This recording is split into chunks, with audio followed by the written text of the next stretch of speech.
So students, अब हमें क्या करना है? अब हमें टेबल क्रिएट करना है।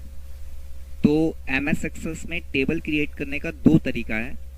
पहला तरीका है डाटा शीट व्यू और दूसरा तरीका है डिजाइन व्यू। तो आज जो मेथड हम देखेंगे वो है डिजाइन व्यू। तो डिजाइन व्यू ऑप्शन को सेलेक्ट करने के लिए सबसे पहले हम क्या करेंगे, यहाँ पे नेविगेशन में हमें ऑब्जेक्ट दिख रहा है टेबल, जिसमें बाय डिफ़ॉल्ट हमारे टेबल का नाम दिख रहा है टेबल 1। हमें इस पे राइट क्लिक करना है और यहाँ से हमें ऑप्शन सेलेक्ट करना है डिजाइन व्यू ऑप्शन। हम क्या करेंगे, अपने टेबल 1 पे राइट क्लिक करेंगे और उसके बाद सेलेक्ट करेंगे डिजाइन व्यू ऑप्शन।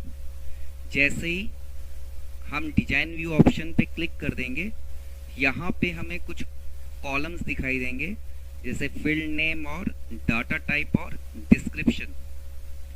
तो बाय डिफ़ॉल्ट यहाँ पे आप देख रहे होंगे लिखा होगा आईडी, जो बेसिकली सीरियल नंबर या एक यूनिक आईडी के लिए होता है। यहाँ पे आप एक की का निशान देख रहे होंगे जिसको हम कहते हैं प्राइमरी की। तो बाय डिफ़ॉल्ट ये ऑटोमेटिक सेट कर लेता है प्राइमरी की। तो अभी हम इस कॉन्सेप्ट को आगे बहुत डिटेल में देखेंगे कि क्या होता है, क्या इसका यूजेज है। अभी के लिए फ़िलहाल मैं यहाँ पे आईडी की जगह एक कॉलम ले लेता हूँ रोल नंबर, और अभी बाय डिफ़ॉल्ट यहाँ से मैं इसको हटा रहा हूँ, प्राइमरी की हटा रहा हूँ। जब हम इसको बाद में देखेंगे कि हमें इसका यूज किस तरीके से करना है। तो मैंने हटाने के लिए क्या किया, राइट क्लिक किया और यहाँ पे हम क्या करेंगे, सिंपल रो पे राइट क्लिक करेंगे और यहाँ प्राइमरी की जो बटन है उस पर क्लिक करेंगे।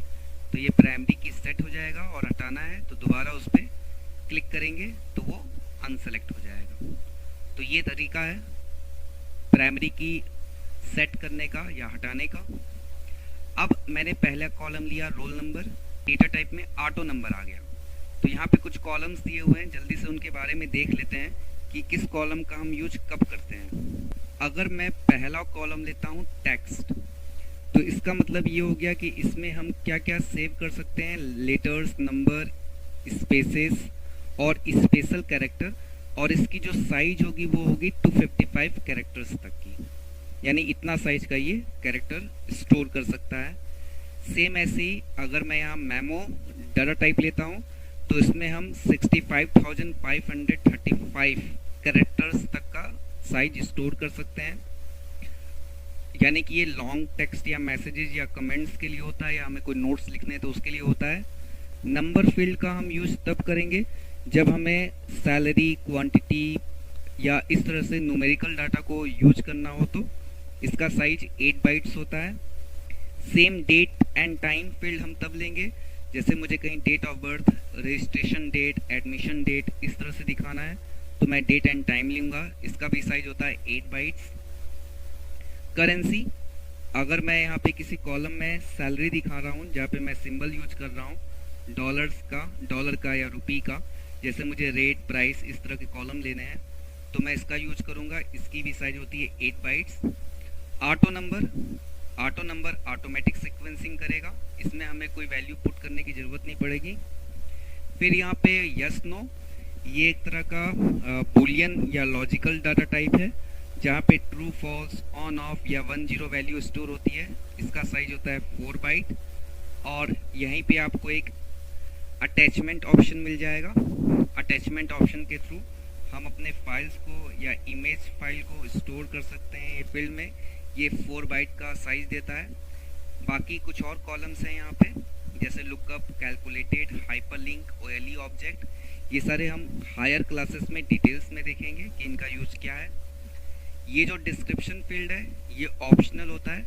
अगर हम इस कॉलम से रिलेटेड इंफॉर्मेशन यहाँ सेट करना चाहते हैं, जैसे ये ऑटो नंबर है तो मैं यहाँ मैसेज लिख सकता हूँ कि इट विल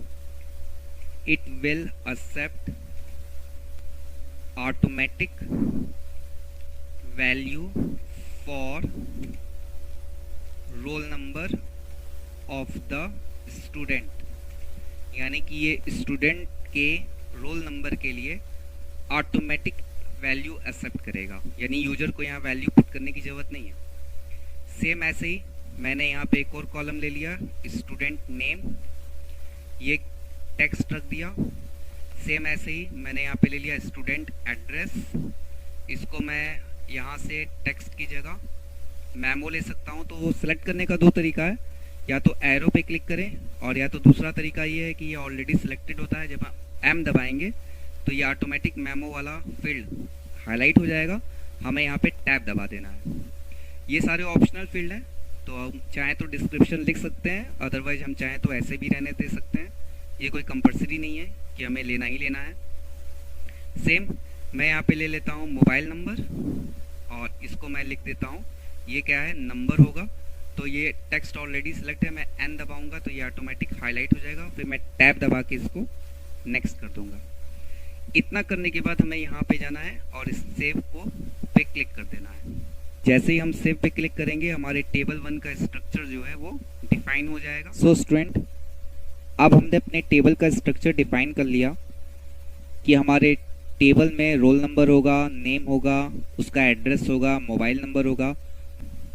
हमने डाटा टाइप सेट कर दिए कि वो किस तरह की वैल्यू को स्टोर करेगा। ये हमारे टेबल का स्ट्रक्चर हो गया। अब हमें इसमें एक्चुअल डाटा स्टोर करना है, तो इसके लिए हम क्या करेंगे, वापस अपने नेविगेशन पे जाएंगे और यहाँ टेबल 1 जो हमारा टेबल है इस पर राइट क्लिक करेंगे, और राइट क्लिक करके फर्स्ट ऑप्शन यानी ओपन, इस पे क्लिक करेंगे। अब ये फील्ड सेलेक्ट होगा। यहाँ पे रोल नंबर के नीचे न्यू लिखा हुआ है, यहाँ पे न्यू लिखने का मतलब ये हो गया कि ये ऑटो नंबर है, यानी कि हमें यहाँ पे वैल्यू पुट नहीं करनी, यहाँ पे वैल्यू ऑटोमेटिक लेगा। अब हम यहाँ पे कुछ वैल्यू लिख देते हैं, जैसे फर्स्ट नेम हो गया अमित, फिर यहाँ पे एड्रेस तो हमने यहाँ पे लिख दिया लोकेशन। सेम ऐसे ही मोबाइल नंबर तो हमने यहाँ पे कुछ वैल्यू लिख दी। सेम ऐसे ही फिर हमने नेक्स्ट किया। नेक्स्ट करने के लिए हम टैब की दबाएंगे। हमने एक नाम और लिया सुमित, फिर यहाँ पे हमने लिखा लोकेशन लखनऊ, फिर यहाँ पे मैंने कोई मोबाइल नंबर लिख दिया, रेंडमली कोई नंबर डाल देते हैं। फिर नेक्स्ट करना है तो हम क्या करेंगे, टैब की प्रेस करेंगे। सेम ऐसे ही थर्ड नेम। तो इस तरीके से हमें जितने भी रिकॉर्ड ऐड करने हैं उतने रिकॉर्ड्स को हम यहाँ से डायरेक्टली पुट कर सकते हैं, और इसके बाद यहाँ पे सेव बटन पे हम क्लिक करके इसको सेव कर लेंगे।